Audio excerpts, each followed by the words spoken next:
Hi,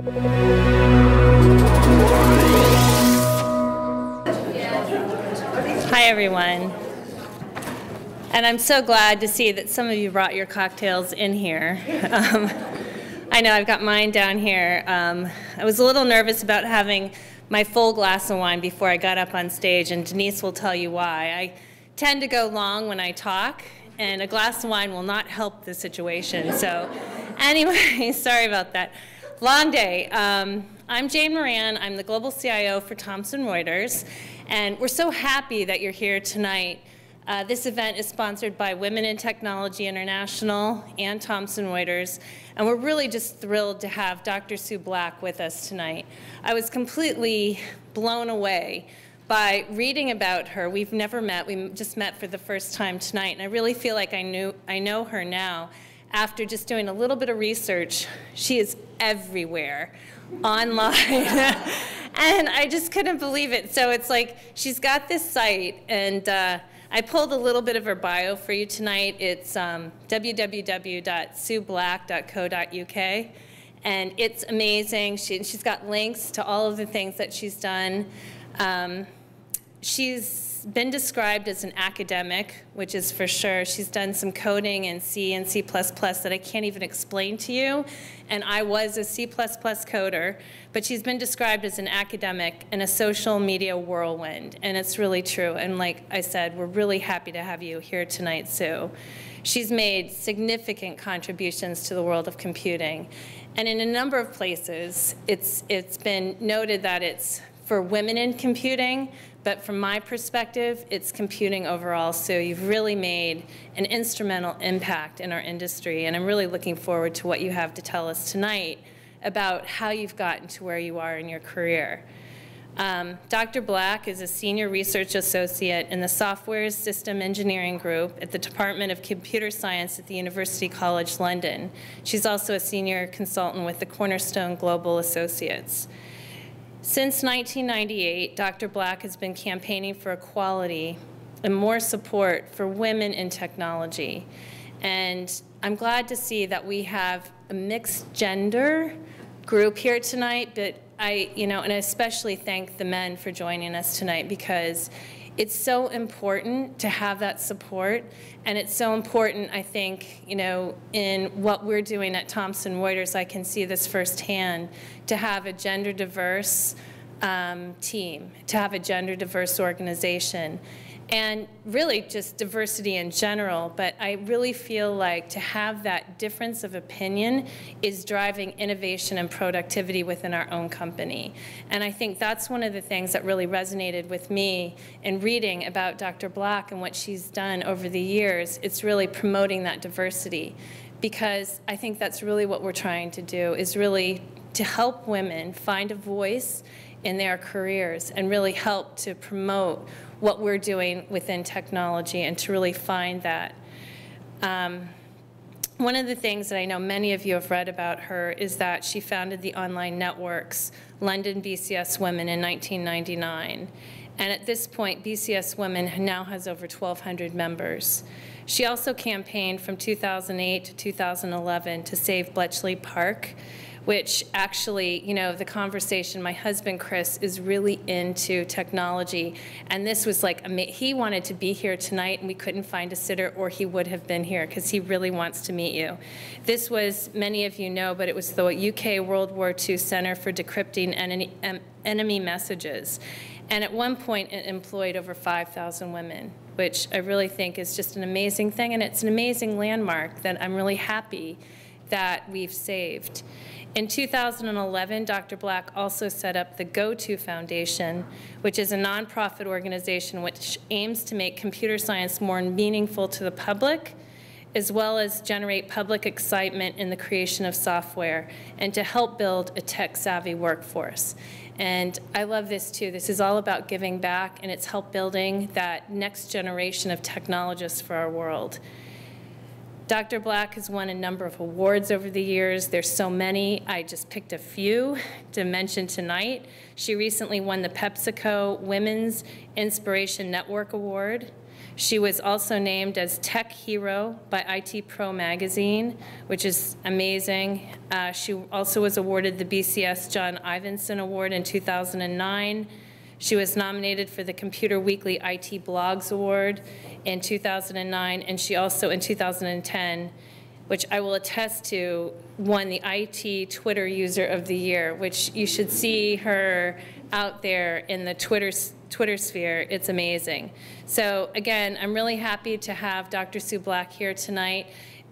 We have a great group, and she said that it's okay to ask questions during her presentation. So with that, I'd like to welcome Dr. Sue Black.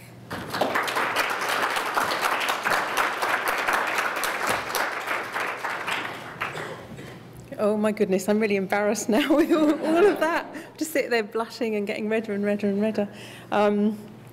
Wow. Hello everybody, thank you very much for coming along today. It's so lovely to see you. I'm going to be talking a bit about my life and my passions, which are technology and women in tech, and Bletchley Park as well, which I've been involved with for several years now. So I'm going to start kind of from the beginning, which is like, this was the beginning. So someone asked me recently, when did I first realise that I was a geek? And I kind of thought back and thought, yeah, when did I know that I was a geek? So actually I probably only realised reasonably recently that I was a geek. But I was trying to think of when did I first do geeky kind of things? And I thought back to this kind of age when I was about 7 or 8. And I probably got about sixpence a week pocket money back in the old days. And I used to save up my sixpences to when we used to go shopping at W.H. Smith's. And I used to buy maths textbooks with my pocket money and take them home. And so my favourite thing to do was to go through maths textbooks, solving problems and stuff. So I guess that I was already a geek at this age. Actually, who here would say that they were a geek? Hands up. No, what are you doing here? Good, there's a few of us. Okay, well, you're probably going to think I'm quite weird then if you're not very geeky.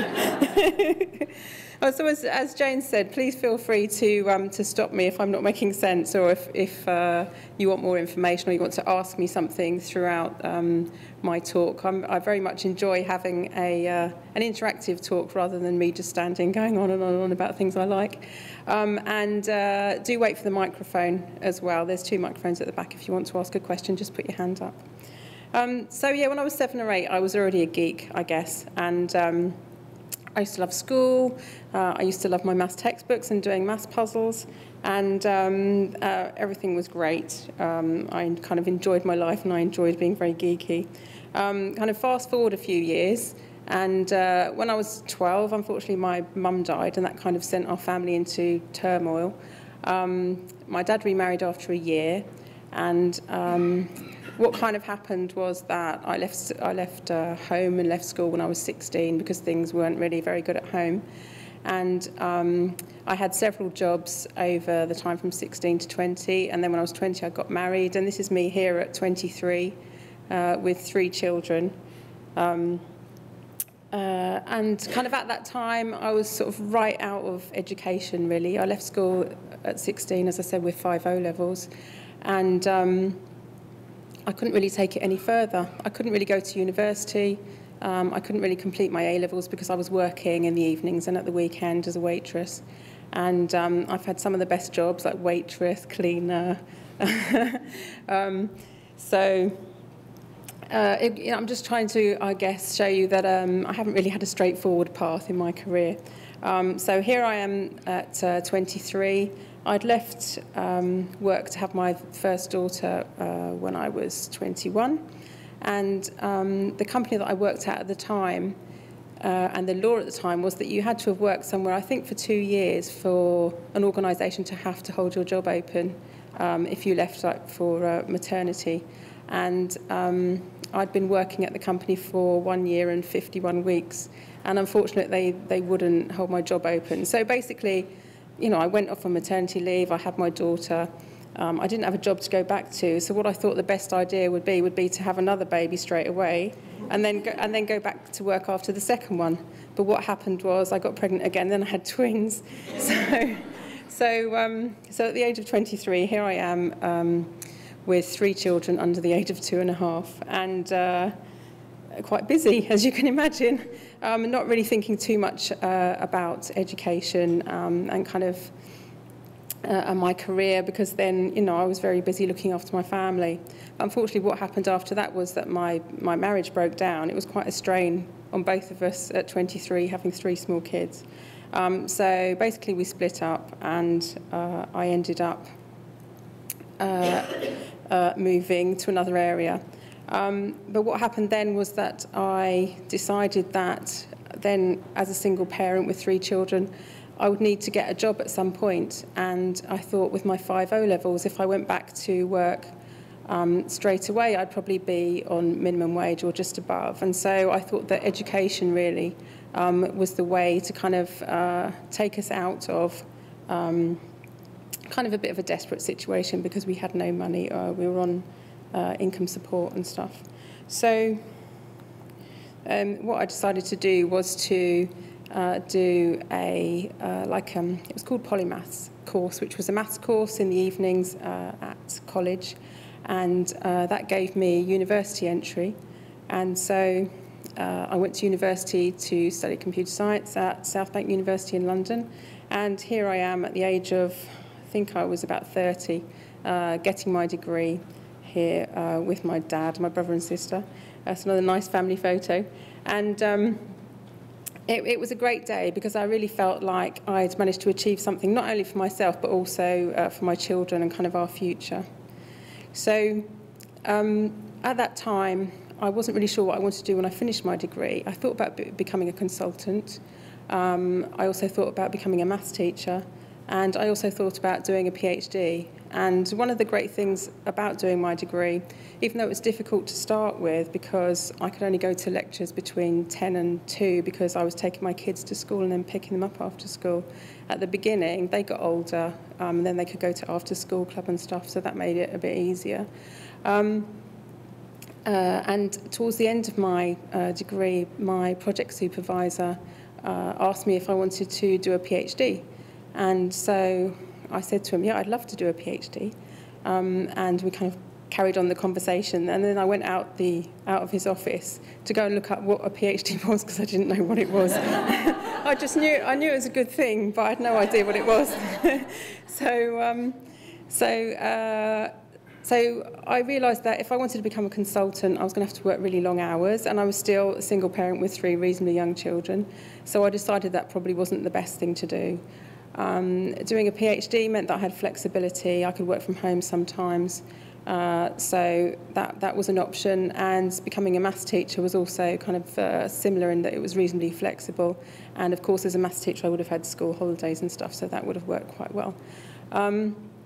So I applied for the PhD position, I applied to be a maths teacher, and I got both positions. And then in the end decided that PhD was probably the best thing to do of those 2 options. And so started teaching, which was really scary, going straight from being a final year student into standing in front of a class of, I think it was only 10 students, my first class, but I remember that I didn't sleep the night before because I was so scared about going in to talk to this class. But so I gradually kind of gained confidence and started a PhD, and that was going very well. And basically became an academic, I guess is what I'm trying to say. I did about 6 hours a week, I think, or 8 hours a week teaching, and did my kind of studying and research the rest of the time. So I did that for a few years, and then I got a full-time position at South Bank as a lecturer. So then I was like full-time employee rather than part-time. And that went really well. I started off teaching 10 students, and that kind of built up and up and up. And I didn't really mention at the beginning, but I was extremely shy as a child, which I know is difficult to believe now. But I've kind of worked hard myself to force myself to be more confident, and here we are, I'm standing in front of you today. So I became a lecturer, and then senior lecturer, principal lecturer, And then I got a job at University of Westminster as head of department, so I was head of department there for a while, and now I've moved over to UCL. So alongside my kind of academic career in computing, I've also had this, I guess, ambition to try and do something in the area of women in computing. So when I started my PhD, the first conference that I went to, I was in an area which was formal methods, which is mathematical specification of software, which for me was quite exciting, but I know for many other people doesn't sound very exciting. And the first conference I went to, there were about, I guess, 100 people there and about 2 women and 98 men. And my PhD supervisor had told me that when you go to conferences, you must network, you must talk to people, and still being very shy at the time, that was a very difficult thing for me to do. So I decided at this conference that I would find one person and speak to them if it was like the last thing I did. So I was kind of looking around, wondering who's the one person going to be that I'm going to talk to. And one guy gave a really good talk, and he seemed very friendly and approachable. So I went to chat to him during the break, and we had a good chat about stuff, and it was fine. And so I kind of relaxed, thinking, oh, that wasn't so bad. But then for the rest of the conference, every time I turned around, like, he was looking at me, so I got quite freaked out by that. I didn't know why he was looking at me, and I don't know, I just kind of felt quite alone, really, that I didn't know who to talk to about this. And so now, you know, I understand why he was looking at me, but then I really had absolutely no clue at all. And a few months after that, I went to a conference which was Women in Science. It was called Networking the Networks, which was a Women in Science conference in Brussels. And that conference was so different from the Formal Methods conference. I walked into the conference foyer, and there were lots of women in there. And before I even kind of got into the main room, someone had come up to me and said, oh, hi, I'm blah, blah, blah, blah, blah. Who are you? What are you doing here? And we ended up chatting, and then we got chatting to some other people. And so it was a very kind of much more relaxed atmosphere. I mean, just like it was outside just now. You don't feel so worried about going up and talking to people, because you know, hopefully, that everyone's going to be reasonably friendly towards you. So that was the atmosphere at this conference, which was like about 98% women and 2% men. And I came back from that thinking, wouldn't it be really cool if I could go into that environment in some way now and again, and if I wanted to ask questions or talk to somebody, if there was a group of people or of women that I could talk to about that. So basically, that ended up being BCS Women, the group that I set up. I set up a group for London in 1998, and then that was so popular, we ended up in the Daily Mirror, and I got people from all over the country asking if they could join the group, and so I set up BCS Women, which is national and international, in 2001. And that's basically an online network where it's like a friendly environment that it's all female, that you can just ask any questions you want. So there were questions, even at the beginning, from women asking, what should I wear at an interview? So from kind of very reasonably mundane questions through to very technical kind of Unix questions and everything in between. So that's kind of something that's continued and is still going. So that's 11 years now. And even though I'm not chairing it or running it anymore, it's still got the same kind of family, best friend kind of environment, even like 11 years later. So I'm very proud that I'd set that up. So being chair of BCS Women led me in, I think, about 2003 to go to Bletchley Park. Has everyone heard of Bletchley? Who hasn't heard of Bletchley Park? Okay, so Bletchley Park is the place where the codebreakers worked during the Second World War. Have you heard of Enigma?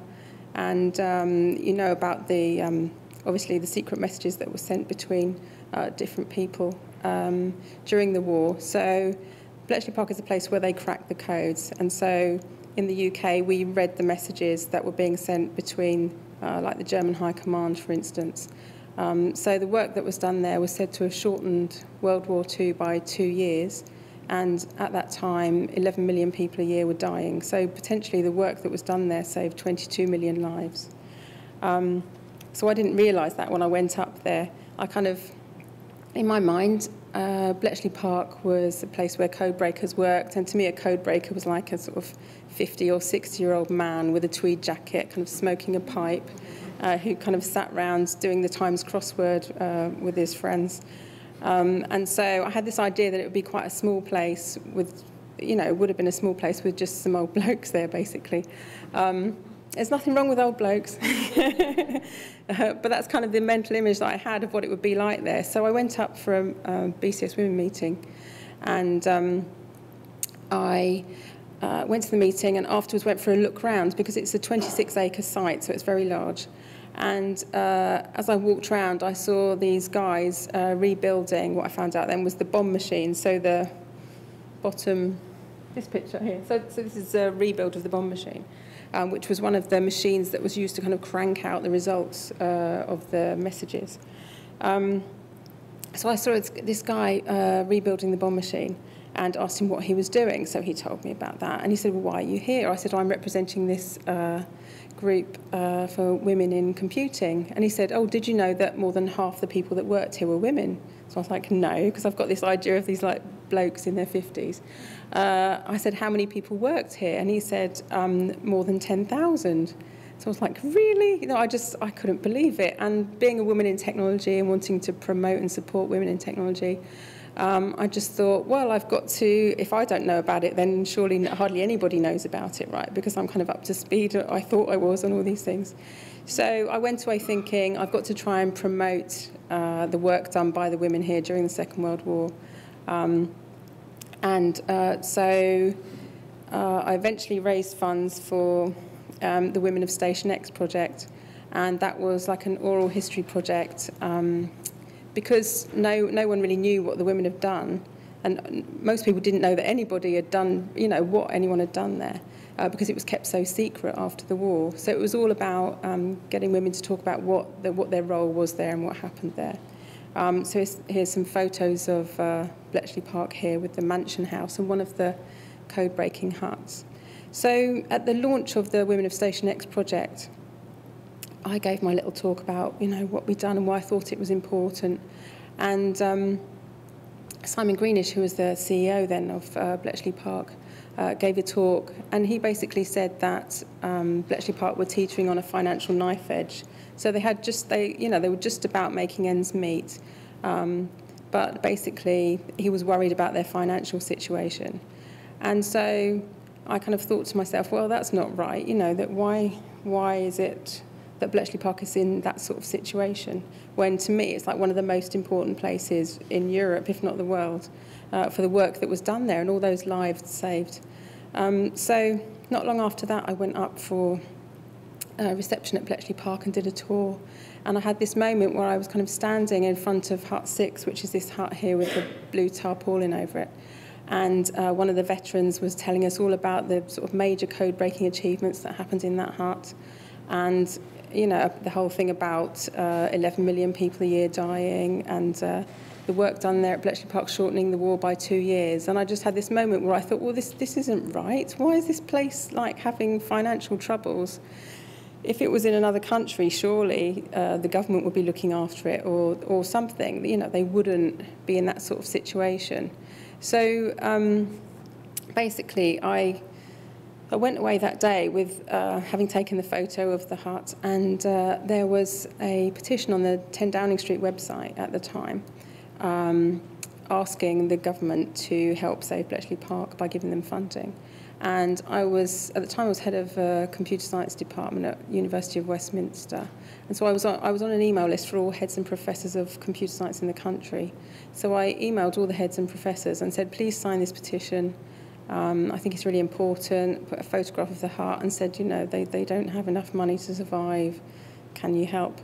And please sign the petition. So I sent this email round, and then about 3 or 4 hours later, I had a look at the petition website, and in those days, the petition website for number 10 had the names of everybody that signed it. I think now you just have there's just a number. like a counter for how many people have signed it, but then you actually saw people's names. And so I looked at the list, and there are all these really famous professors of computer science from around the country that I kind of think, oh my God, I'm not worthy. They'd all signed it. So I was like, oh my goodness, it's not just me that's upset about this, and other people are as well. And so basically I set up a blog, and that's what this is here. And that was kind of the beginning of a campaign to save Bletchley Park. And what happened was we wrote, after the feedback from the petition, we wrote a letter to a letter to the Times, and asked all the heads and professors to sign it, and 97 of them did. And so they all signed the letter. It was going to go in the Times, and I just thought, well, actually, that's a really good story. I'm going to contact all the journalists that I know and ask them if they can help. And Rory Kefflin-Jones, the BBC technology correspondent, was one of those people. And luckily, he thought it was a good story. And so basically, he interviewed me at Bletchley Park, saying I thought it was a disgrace, and I was ashamed to be British, I think, and that we should really do something about it. And yeah, I guess that was really the beginning of the campaign. So getting on the BBC and kind of traditional media approach was really good in that I got emails from people all over the world, and the story went all over the world. But what happens with traditional media is you get a big spike of interest, and then of course you get a big drop as it kind of the interest goes away because there's another news story, and you can't send in the same news story every week. So I was just trying to think, how on earth can we keep this story kind of in the press, or just in the kind of public consciousness? How can we just kind of keep banging on about it, basically, to get people aware of the situation?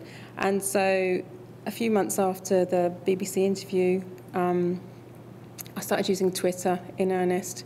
Actually, how many people here are on Twitter? Cool, that's more than half, that's great. So, as you probably know, Twitter's quite good for finding people that you want to find and that you probably couldn't reach through traditional routes. And it's also quite good for kind of building a community around any kind of given interest that you have. And so we started using Twitter to raise awareness of Bletchley Park. And I was kind of thinking, who would be interested, which kind of celebrity would be interested in Bletchley Park? And I kind of had this in the back of my mind for a while. And then I saw this photo here of Stephen Fry stuck in a lift in Centre Point. And I saw that on Twitter, and I thought, Stephen Fry, he must be interested in Bletchley Park. Because, it's kind of that's the sort of stuff that he really loves, right? Technology, history. I just thought he must be interested. So luckily, he was following me, and I was following him, so I could send him direct messages. So I sent him, I think, about 3 direct messages saying, please help Bletchley Park. Please have read my blog, and you can, find out what the situation is. I think if you helped out, it would make a massive difference. So my blog was getting about 50 hits a day from people around the country, and amazingly, Stephen Fry tweeted a link to my blog the next day, and instead of 50 hits on my blog, I got 8,000. And at that time, he had 220,000 followers. But now, as you can see, well, this is a couple of months ago, I think, so now he's got 5 million, which is just like a crazy amount of followers. So he was wonderful. So he tweeted about it, and he also came up to Bletchley Park for the day, so I got to meet him. And he's a really lovely guy, and he's been very supportive and has kind of been active in promoting stuff that Bletchley Park are doing. Kind of in an ongoing way, so that's very cool. So sometime after that, I was at an event at Nesta, and just before that, do you all know about the Turing papers? Yeah, so some of Alan Turing's papers. So do you all know who Alan Turing is? No. So he's a code breaker and a mathematician that works at Bletchley Park, and has also been called the father of computer science. So hopefully the geeks in the audience will have heard of him. It's his centenary this year, so it's 100 years since he was born this year. So some of his papers had come up for sale at Christie's, and the guide price was, I think, £300,000 to £500,000. And a guy called Gareth Harfacree, who's another Bletchley Park fanatic like me, had set up a Just Giving account to try and raise the money so that Bletchley Park could buy the papers, because Alan Turing worked there.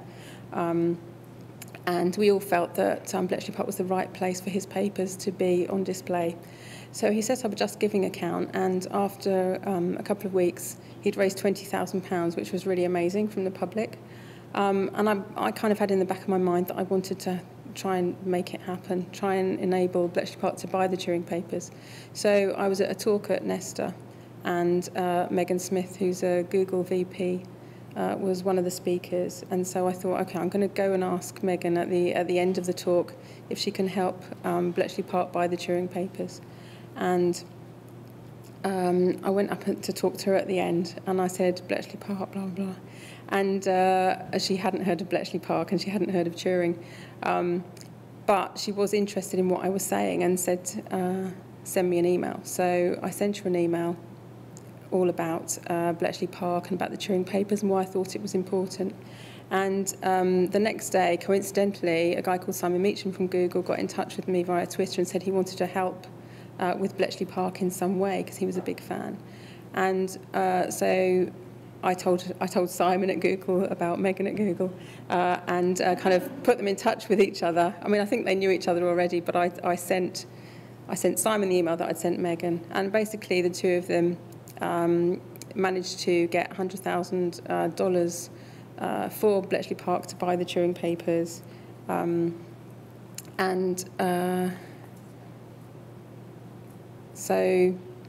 So $100,000 wasn't enough to completely buy the Turing papers. I went along to the auction, and at the beginning of the auction, so the guide price was $300,000 to $500,000.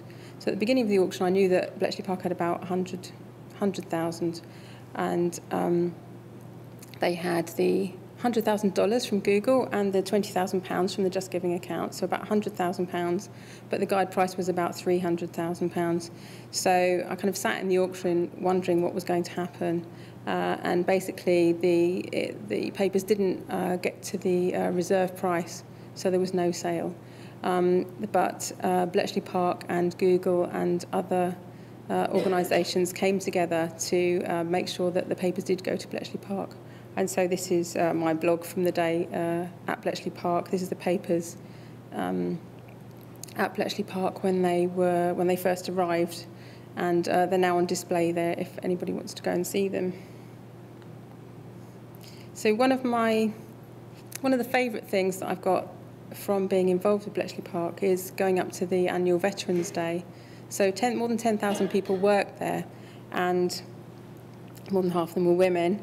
And there's an annual Enigma reunion in September every year. And so this is some of the veterans here that you can see having a nice time there. Yes? Do I need a microphone? Yeah.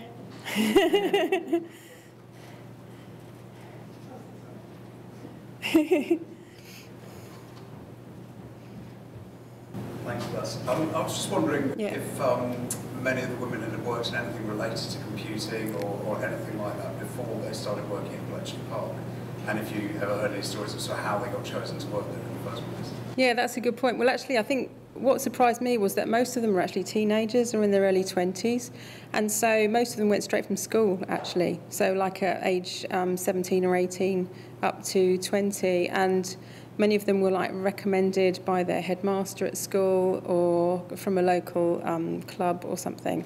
So actually I think most of the women there didn't have any computing experience at all, but women were thought to have a very good attention to detail, and it was, you know, extremely detailed work that they did. And I guess young women would have faster minds. And from my age, I know that my brain worked a bit quicker when I was in my 20s. So, I mean, maybe sort of young, kind of bright, good at doing puzzles women were kind of the best for that kind of work.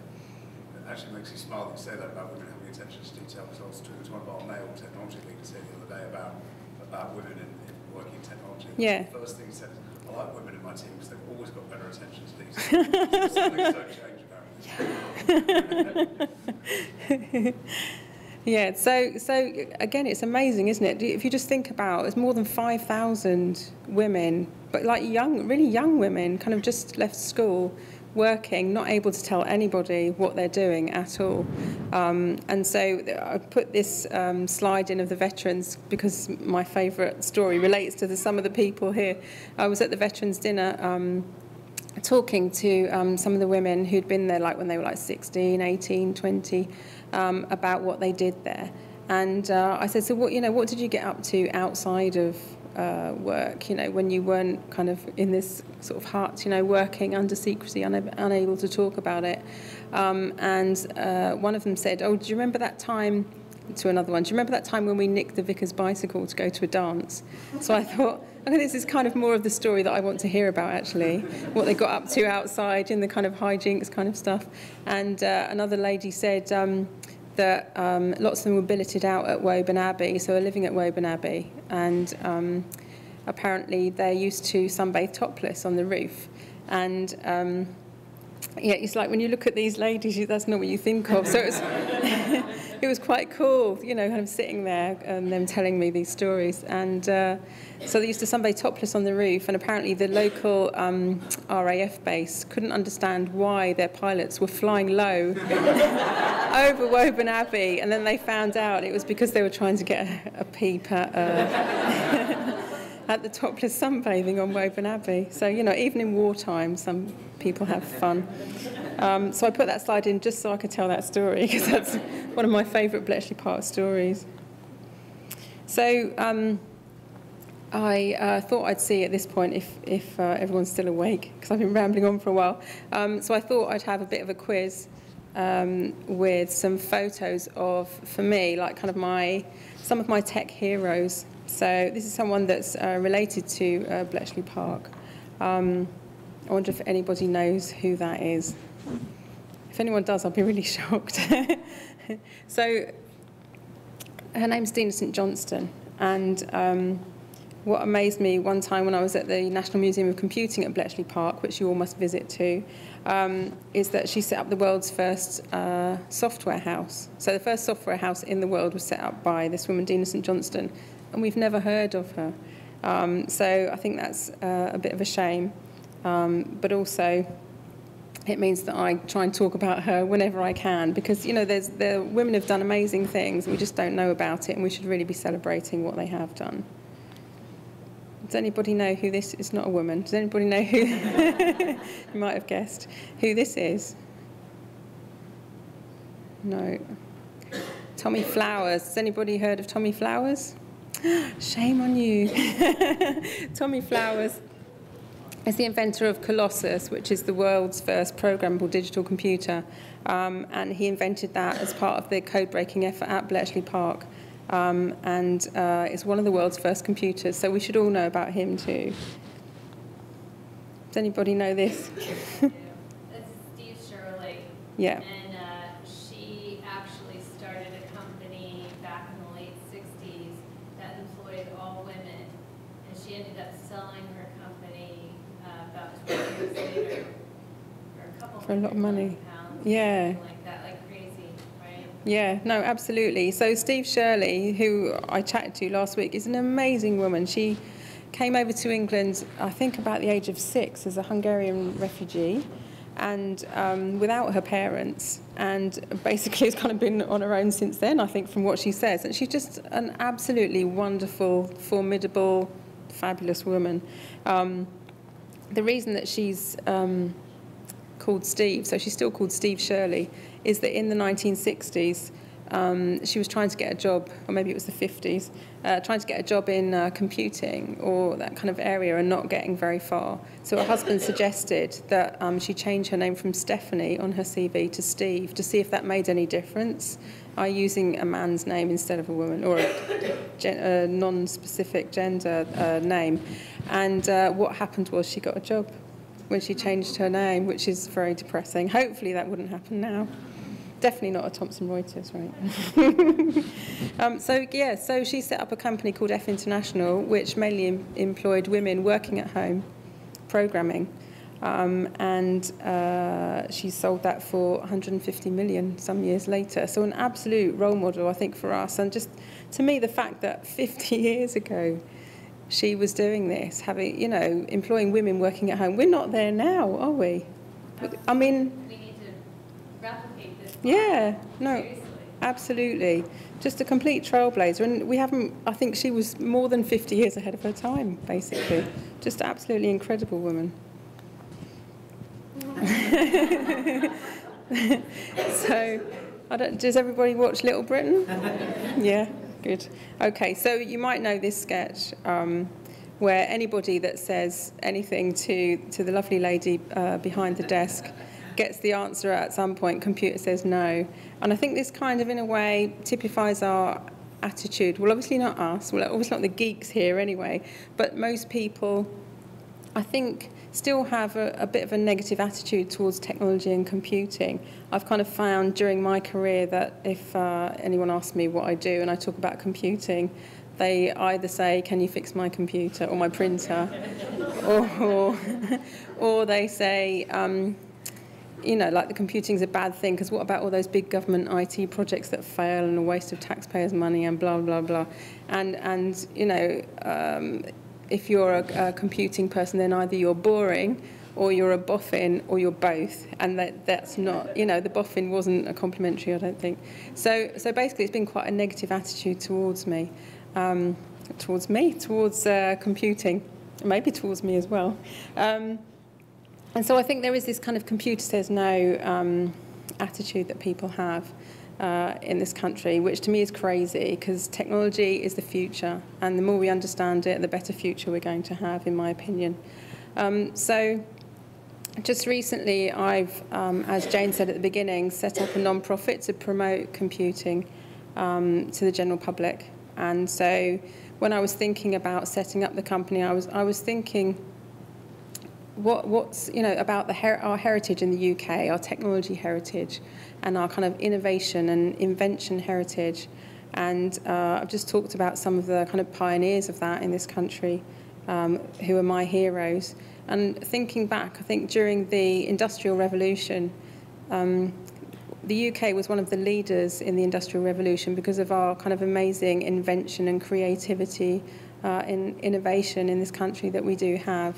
And so that was the Industrial Revolution then.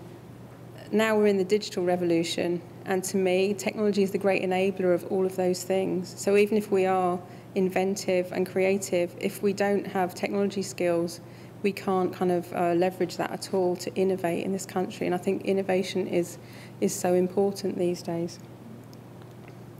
So I've set up the GoTo Foundation, and the whole idea is that we need everyone, so like the general public, to be a bit more tech savvy, because the more that they understand technology and can use it, then they can use that wherever they are to innovate in their own space. And so I kind of see it as a, whatever this is, I don't know what this is, not a spiral, is it, but a kind of a knock-on effect. So if we get people to understand technology a bit more, then those people will start using their knowledge in whatever space they're in. And then whether they're working in a shop or for the local council, or they've got their own startup, or they work for a big organisation, wherever they are, they're going to be using technology to innovate in whatever they do. And so if we get all those people in all those organisations innovating, then that will boost the economy and increase our standard of living. And basically, to me, in a nutshell, technology is the future, and technology is what's going to be the kind of deciding factor in whether, as a country, we succeed or fail over the next 5 or 10 years. So, as part of the GoTo Foundation, what I really wanted to do at the beginning was a kind of, I guess, proof of concept. I wanted to show that that anybody can interact and kind of get hands-on with technology in some way. And so what we did was run an event at a primary school where we had a whole day of technology. So we had 3 workshops with 90 7 to 9-year-old kids. So 3 different classes of 7 to 9-year-old kids doing 3 different workshops. So one was working with Raspberry Pi, learning to program Raspberry Pi. One was Apps for Good, running a workshop in how to develop an app. And one was learning to code in Scratch, which is like drag and drop programming. And so we held that over a day. Then we got the parents in at the end. Okay, and I've got a video to show you, but I can't get it. Oh no, there it is.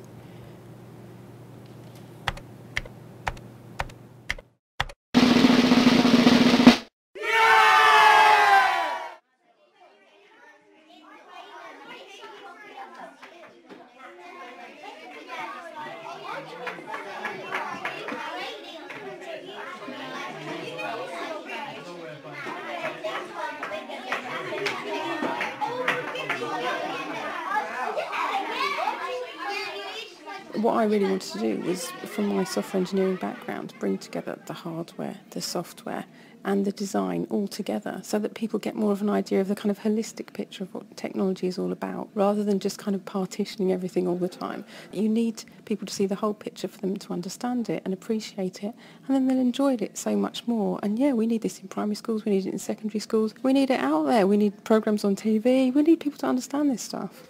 The wonderful thing about today is it's been innovative, it's been really hands-on, it's been creative, they've been able to do a bit of role play, develop games, see how the inside of the computer works and start to see different bits of coding. It's just been fantastic to have so many different groups come together who are clearly all excited. Before a certain age, there is no gender difference. It's later on this starts to be seen as a sort of geeky boy type thing. There starts to become more of a gender imbalance, perhaps, in some schools some of the time. So at primary school, when you've got a whole gang of them, let's just get on and code something up and have a play with this. This is perfect age to start this sort of thing, it really is. So we've just sort of sown seeds of ideas and we hope that they're going to germinate in the terms ahead. This is not just about getting them to do computer science, this is about getting them to be innovative in the way they learn about lots of different things, and that computers are just one of the ways they can learn those different disciplines. I think what's nice is watching the different groups. It's all different pieces of the puzzle that come together, and it's lovely to see how something that started quite spontaneous and could have been really quite disparate has come together in a sort of holistic day, and hearing the kids see how they see that all join up. So absolutely, first of many great things. I think what got me is the fact that because we've got the technology now that's able to cater to people's different interests, and you have a diversity, and yet our education system is standardised, this is kind of transformational, it's game-changing, especially as it's been done in the primary school. My name's Pam Dryden and I'm lucky enough to be the head teacher of St Matthew's Primary School in Surbiton. And today we've had a fantastic tech day where the children have been designing their own computer programmes and really finding out how computers work. Many of the computer programs we've used to date don't actually teach children the thread of how to build, but this is a chance for them really to understand how something works, and if it doesn't work, to problem solve and figure out a way of making it work. Okay, everyone. Fantastic ideas. I think they're ready for the next step. So the next step is you've got a whole list full of problems. So what I'd like you to do now is in your groups talk about the problems and pick one. So I think they need 3 minutes. 3 minutes? Alright, 3 minutes. I'm Debbie Stubbington, I'm the ICT coordinator, and I've just been watching the children have a wonderful time all day. The apps activity, we thought will fit in with any topic that the children are doing. We can do that in lots of different ways. And Raspberry Pis are just such fun, and actually it reminds me of the days when I first started teaching, where you had the BBC Bees and you'd sit and you'd type in lines of code. It's been a great day and the children have had a wonderful time, and I think the parents have really appreciated it as well, being able to join in with all the activities. My name's Sam Aldred. I'm a trainee teacher in my first year at Roehampton University, and we've been bringing Scratch, a computer programme, into school. It was a mixed year at 3 and 4 class, and we just started with the basics. It was basic programming, like moving them around and things like that. Some of the outcomes were brilliant. It varied quite a lot, but some absolutely flew. There was a lot of experimenting. No, it was really good. We had some perfect start to finish games, so controlling a sprite, catching some others, and it was really good. I'm here with the Apps for Good people. Sat, how do you think the day's gone? The youngest we've ever taught is 13 years old, so this is a lot younger, and I have to say I was pleasantly surprised. The great thing about them is that they've got so much more energy, and just having a place to focus that, it's great to see that they're willing to do that as well. I think enthusiasm was through the roof. I've never seen a class as enthusiastic as that, which was awesome to see. I'd also say that I don't think they've had many opportunities to do something like this at such a young age. So because of that, they took it quite seriously as well. So, Mrs. Strong, did you have a good time today? Yes, it was fantastic. The kids have enjoyed all 3 workshops. It was really interesting to see them just explore and experiment. Seeing them just working within teams as well and just bouncing ideas off each other. It was lovely to see. I'm here with Pete Woods from RS Components. Fantastic day. Really surprised about how smart these kids are. The whole idea behind today was to show them how when they write something in a program and they execute it, actually something happens. Yeah. So we got them to write a piece of code to tell it to turn the light on and then to turn it off. So it was a very basic thing, but they were very excited about it and it was great. The problem today is that technology is handed to kids on a plate. They don't actually understand how it works. So if we don't get kids encouraged again back at the grassroots level of how these things actually work, before we know it, we're going to have no electronics engineers, we're going to have no computer science guys, no computer programmers. That's a real shame.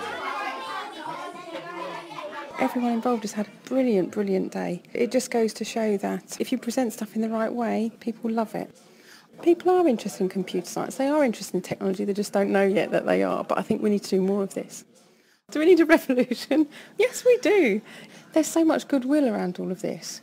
The teachers love it, the schools love it, the technology companies want us all to be engaged, the kids are enjoying it, so yeah, why don't we have a revolution that shake it all up and do a bit more of this?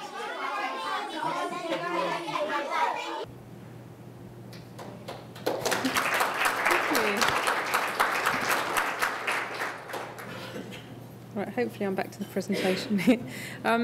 So that day was absolutely amazing. We thought it was going to be good, but actually it really was amazing. And some of the cool things that happened that we hadn't thought about before the day was that before the day we had various meetings with the teachers building up to what we were going to do, and they basically admitted to us that they were quite scared because ICT in schools is not really computing. And so lots of teachers know the ICT stuff, but they don't know about the computer science stuff.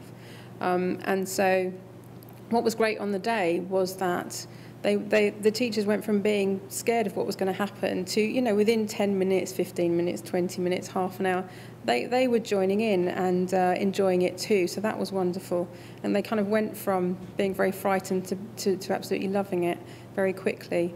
The head of ICT at the school before the event said, you know, we don't teach programming because, you know, they're primary school age and, you know, maybe they're a bit young.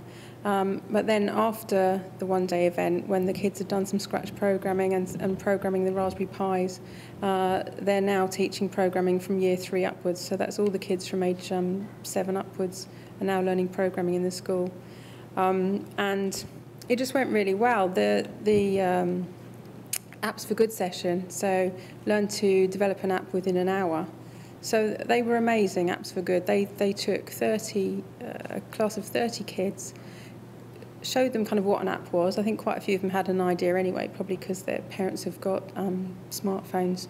And so they showed them what an app was, gave them an example, got them to think up an app of their own, and then got them to tell the other people on their table what their app was. And then the 5 kids on a table decided which their favourite app was of all the suggestions of their friends around the table.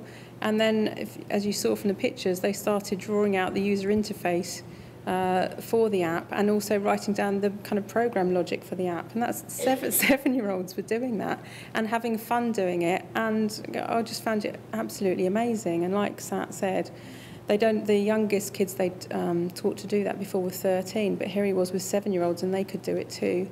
So, you know, I think if 7-year-olds can do it, then anybody can do it, right? Anybody can understand this stuff. And so that event proved really popular when people heard about it across the country. Now everyone wants us to go and run it at their school, which we can't do, but we're putting together an online resource so that people can run their own Go-To Tech Days. And that's part of what we're doing with the Go-To Foundation. Also, the next stage for us is putting together something like this, but for adults, Because I think, again, if 7-year-olds can do it, then anybody can do it. So if we want adults in this country to understand technology a bit more, they don't have to become programmers. But, you know, if we did that in one day with 7 to 9-year-olds, we could do that in one day with adults, right? Why would we not do that? So that's what we're working on at the moment. So, I mean, basically, that's all from me. I really wanted to tell you about my personal experience, because I find, particularly with female audiences, that we all want to know what everyone else has done, you know, and how they did it. So that's why I kind of include that sort of thing at the beginning of my talks. I hope you now share my passion, if you didn't beforehand, for technology and want to promote women in technology. And that's a picture of me and my kids now grown up, and one more now, so I've got 4 kids now, a couple of years ago at my son's graduation. So that's it from me. Thank you.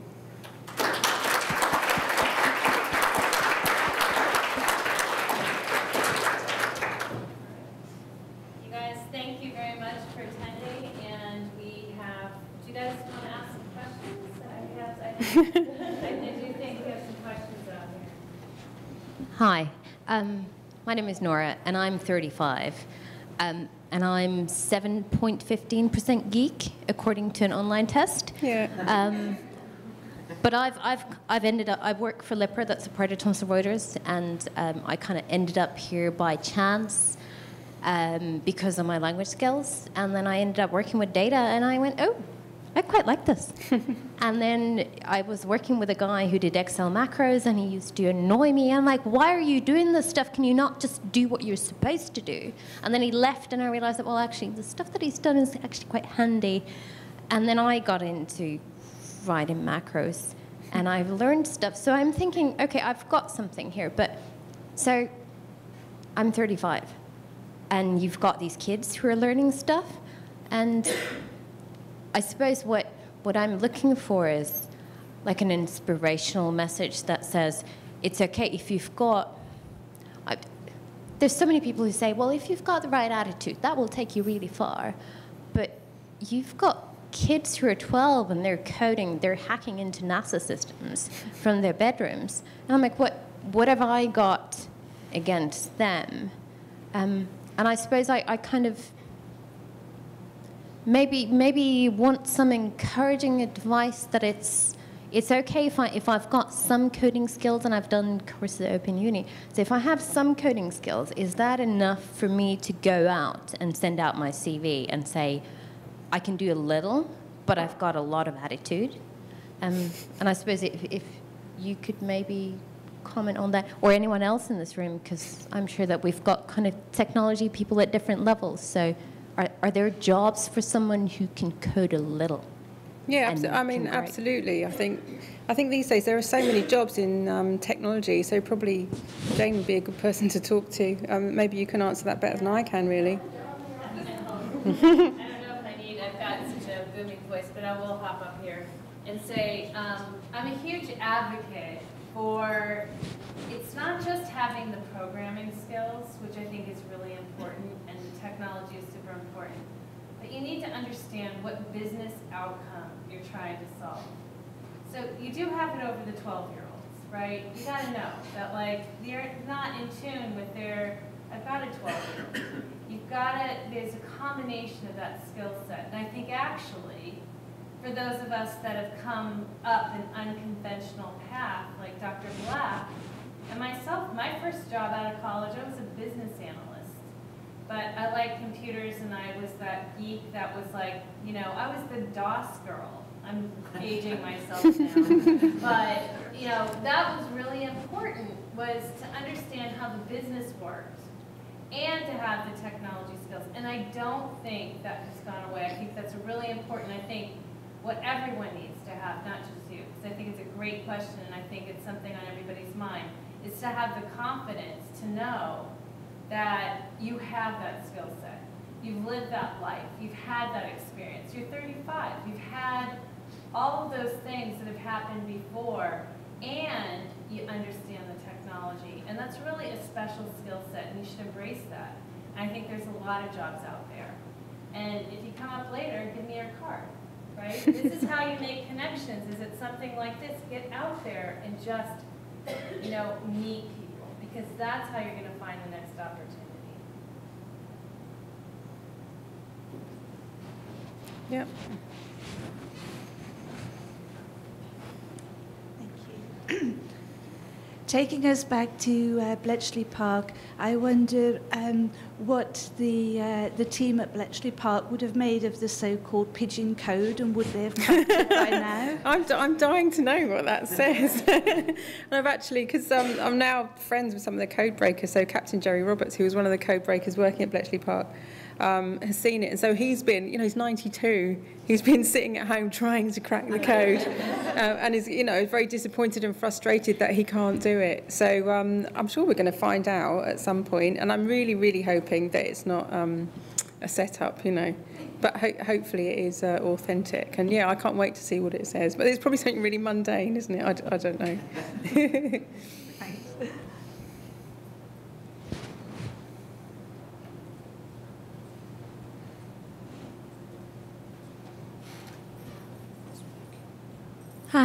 Hi, my name's Tapua. I'm not a techie, but I'm a recruiter for a technology company. Somewhere in your presentation, I mentioned that you're saying that people are not going to be studying IT or computer science in university anymore, which of course is going to be a big problem if technology is going to be the future. So what is it that we're going to do to get people interested in studying IT or computer science in university? Did I say that people won't be studying it in university? No, I don't think so. But or did I? Well, people are not going to study that anymore. No, I think people will always be studying computing. Probably the numbers will grow of people studying computing at university. But I also think that people that won't be going to university to study computing, it's good for them to have some knowledge of technology as well, and how they can use it to do, you know, whatever they're doing in their workplace. So as an example, I was chatting to a guy who was definitely very geeky some time ago, and he was telling me about his girlfriend, who he said is just not interested in that stuff at all. She works as an office manager for a company. And he said, without him prompting her at all, she'd found out about Code Academy. I don't know if you know about Code Academy, but basically it's a website where you learn how to program, kind of like incrementally. So she'd found that site on her own and started doing the like tutorials on Code Academy. And within about 3 weeks, she'd realised how some of the things that they did at work could be changed, because she now knew a bit more about how software worked and what coding was. And it kind of, you know, I think it just kind of, lots of people don't even know what software is, and that's not their fault because no one's ever told them, right? So just having an understanding that software is basically like a list of instructions, really, and just kind of getting over some really fundamental concepts helps people to realise that it's not some scary thing that they don't know. It's something that even if they don't become a programmer, they can just learn a bit about, and that helps them to understand how they can use that kind of thinking in whatever they do. Code Academy.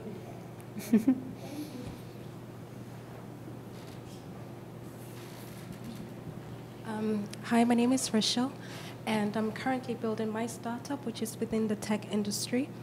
But I was very much interested in your tech event for adults, and I wanted to know how, because I just started learning programming myself, and I just wanted to know how I can keep updated, with it, how I can get access to more information on when the event for the adults. What we're going to do?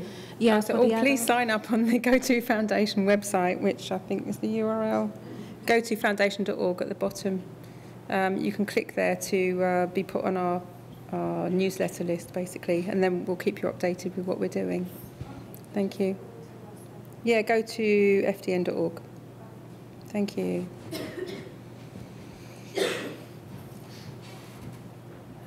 Hi there.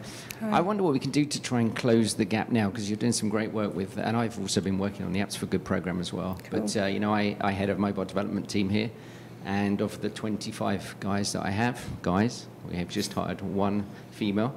We're now looking for more, obviously, in the new year, but it's just so hard. The resumes that we find all the time are 99% male. And it's great what you're doing now, but how can we kind of close the gap? Basically now, all the stuff you're doing is for the school kids and coming up through the ages now, but there's almost a real gap or void that we need to fill today with technology resources. Well, so that's kind of what we want to do in terms of the whole idea is to get people a bit more tech savvy, and then hopefully from that they will go on and do something else. So in a way it's kind of trying to just inspire them and show what the possibilities are. So it's going to be probably, something like the Go To Tech Day, but aimed at adults, and obviously in a day or a couple of days they're not gonna be like, expert programmers or anything, but it's to kind of give them a flavour and an understanding of what maybe would be, what they could do, and also to kind of handhold them over that awful kind of bridge from thinking everything is too scary and I'm not clever enough to thinking, oh, okay, I see what that is, kind of just get them over that bridge and then into something else. So, I don't know if it'll have an immediate effect, but hopefully it'll get more people just understanding how important technology is and that it's not something really scary and that they can learn more about it. And, eventually, after a few years, hopefully, you'll get more people. Okay. How do we get more men along to these events? Oh, God, I don't know. Don't say it's a Women in Technology event. I mean, what I've ended up doing with kind of stuff that I've done with the BCS in organising events is to have events around issues that everybody is interested in, so not specifically, don't make it like women, women, women. So events that anyone in technology maybe would be interested in, but then have lots of female speakers. If you're having a panel, have more than 50% women. If you're having a speaker, get a woman if you can. Kind of do it that way. That for me is kind of working the best out of the various ways to do it, because then with BCS Talks we seem to be getting a much more mixed audience. If you go on about women, men won't come. They just don't. They're like, ah. What are they going to say? Yeah, well, I understand, because it's like the reversal of me going into that conference as a shy PhD student and thinking, oh God, I've got to talk to someone. It shouldn't be scary, but somehow it just is. Yeah. Hi, my name is Julia, and I have a question. I don't know whether anyone else has the same, not challenge, problem. I'm enthusiast for technology, but I have to admit that I have no technical skill when it comes to coding. And I can see the technology is very fast evolving, and is this big space which I understand only the edges of, and I really would like to get closer to real understanding of practical implication of technology and to know a bit of coding. And I don't know where to start because there's so much going on. And I know that there might be some tech days for adults, but if you can give me any advice where to start when it comes to coding, and what is the best small point of beginning of my future IT career. Well, I think, like I said before, code academies, if you want to just have a go at coding, you start very, very simple. It's for people who don't have any coding skills at all, and it basically teaches you to program. So that would probably be a good place to start, and kind of look around for technology-related events that you think might be interesting, because then you'll end up meeting other people that are interested too, and then you'll kind of get a network of people that are probably all doing the same sort of thing, and then they'll have suggestions and you'll have suggestions, and I would kind of do it that way. There is also a lot more to technology than just coding. Yeah, absolutely. Mindset, we've got to be able to code, we've got to sit there and write to code, and they live in a cave and don't come out. That is not the case. You can be involved in technology in other areas as well. Yeah, it's probably actually these days quite a small proportion of people involved in technology are actually sitting coding all day. But I haven't done any coding for 10 years or something, so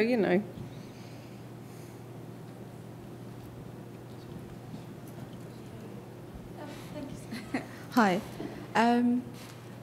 First of all, you've done such great works. You've done quite a lot, and you've got 4 kids. I don't know how you manage it. Nor do I. Yes, Well, I'm 26. I'm in my second job after university, and I really, really love my job. It's quite techy, do a bit of support, a little bit of development as well. But it's also quite nice to do other things, just work. Like, I was really into like computing societies. I joined the BCS as well while I was at university, but it'd be quite nice to do something outside of work, not just working long hours, but to do something else, like helping promote technology for women and stuff. So how do you manage this? And then how can I do something towards what you're doing as well? Well, come and talk to me afterwards if you want to help out. That'd be great. Yeah. That'd be really cool. Thank you. Yeah. But I would just say, just follow your interests and follow your passions, and then you'll find the right place. I mean, I've talked about the stuff that I've done, but it's not like I knew at the beginning that I didn't know at the beginning I'd be doing anything. It's all very, very incremental, and this happened, then that happened, then that happened, and it's kind of. So it's fine to just do one little thing, and then that builds into something, and it just kind of carries on. And I think if you are following your passions, then you end up in the right place. Hi, my name's Elsol Firm, and I'm a talent acquisition director for a big IT company as well. But I'm also the very proud mother of a little girl who's 10, who's a maths genius. Well, I think she's a maths genius anyway. Yeah, all my children are geniuses as well. She's really good at maths, and I absolutely love the work that you've done with the schools. My question really is, what's happening at governmental level? What's happening with the Department of Education? Do you have any links with them so that they start to realise that actually we've got to start a lot earlier? Because what you said, what the teachers do in the ICT classes is disappointing. Yeah, no, that's true. I mean, they have reasonably recently changed their attitude towards it. So I know, like this time last year, I think Michael Gove was saying we shouldn't teach computing at schools. It's too difficult, and I can't remember exactly, but something like they should only learn it from 16 or from 14 or something. And then 2 months later, he was saying we should teach computing in schools. So we kind of did like a 180-degree about turn, which doesn't really inspire confidence. But I mean, he got to the right place in the end, which the right opinion, which is we should be teaching computing in schools. And so there's been lots of discussion about ICT and everything over the last year. And I mean, basically various groups are lobbying him to make sure the right thing happens. But I think it's a difficult time for ICT teachers, definitely, because I think the whole kind of, the way that it's happened historically over the last 20 or 30 years is that the government have done things with good intentions, but they've not quite done the right thing. So with kind of introducing computing into schools in the 1980s and making sure that every class had a computer in the school is good, because you're getting computing into schools. But at the same time, the teachers weren't being trained in what to do with them. So it's kind of ended up with a situation where there are lots of teachers who sometimes don't understand as much about computing as the students do. And so, of course, that's not a very nice position to be in. And because the government put the money into the hardware and the software and not into the training, it's kind of created a situation where, we haven't really got computing, we've got ICT, and kids are bored with ICT, but we've got loads of ICT teachers. So it's, it's quite a difficult situation to take from that kind of situation into a situation where we've got lots of confident computer science teachers. I mean, and that's going to take us some time to kind of get through a kind of transition period, I suppose we're in at the moment. But I mean, I think the government are on the right track now. We just haven't quite got there yet. But it's going to take years, unfortunately. I think we have time for, it's going on 7:45, so just conscious, I think we have time for one more question, and then we're going to retire back out here to the lobby for, I think we have more cocktails out here to me. So, do we have another question?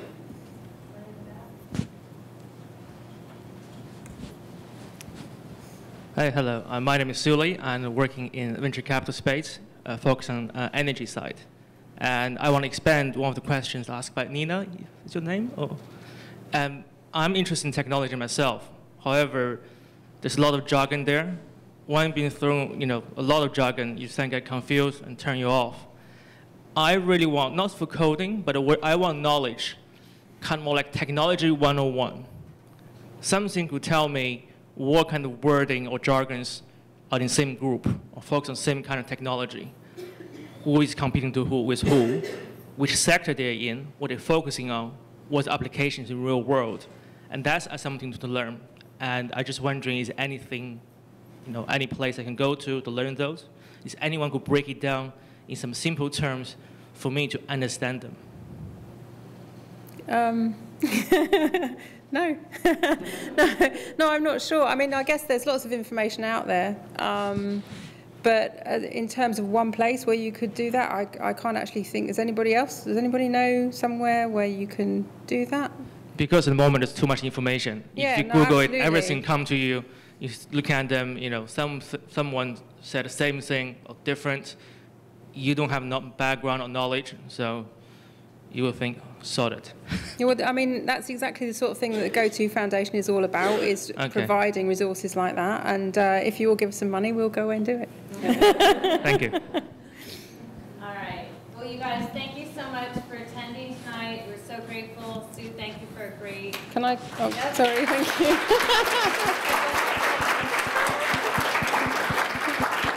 Can I just say, for anyone that's interested in all the Bletchley Park and campaigning and social media and traditional media stuff, I'm writing a book. So here's my book plug. It's called Saving Bletchley Park, and it's about all the various campaigns over the last 20 years to save Bletchley Park.